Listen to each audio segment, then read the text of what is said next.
하나님의 말씀이 영혼의 양식이라면 기도는 영혼의 호흡입니다. 하루의 시작을 말씀과 기도로 연다면 우리의 영혼은 날로 건강해질 것입니다.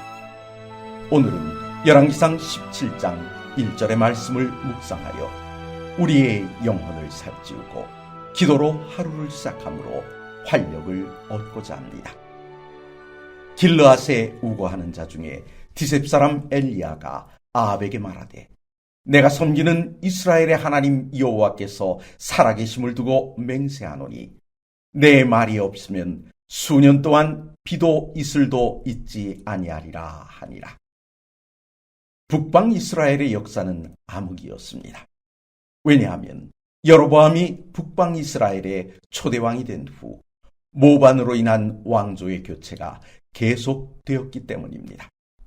뿐만 아니라 새로운 왕이 들어설 때마다 성경은 그가 느밧의 아들 여로보암의 죄를 따라 행하였다고 기록한 것으로 보아 북방 이스라엘의 역사는 종교적 암흑 그 자체였습니다. 우상 숭배는 여전했고 백성들의 삶 속엔 여호와를 섬겼던 기억조차 지워져 가고 있었으니 말입니다. 이때 놀라운 사건이 발생합니다. 그것은 다름 아닌 여리고성의 건축과 관련된 일이었습니다. 여호수아의 인도로 가나안 땅에 들어와 가장 먼저 점령했던 여리고성에 대하여 하나님께서 하신 명령은 다시는 여리고 땅에 성을 건축하지 말라는 것이었습니다. 만약 성의 터를 닦으면 장자가 죽게 되고, 그럼에도 성을 건축하여 성의 문을 타는 날에는 말제 아들이 죽게 될 것이라고 말입니다. 그런데 16장 마지막 절인 34절을 보면 베델 사람 히엘이 여리고성을 건축하다가 하나님의 말씀대로 두 아들을 차례로 잃고 말았던 것입니다. 이러한 일은 암흑 같은 북방 왕국이었지만 여전히 하나님의 말씀이 살아있음을 확인시켜주는 사건이었습니다. 이 사건을 영의 눈으로 바라보던 하나님의 사람 엘리야에게는 한 줄기 빛이었습니다. 그는 하나님께서 이스라엘 땅에 살아계신다는 사실을 확인하자마자 신명기의 말씀을 근거로 본문에서 아합 왕에게 기근을 예고했습니다. 신명기 11장 16절과 17절의 말씀은 다음과 같습니다.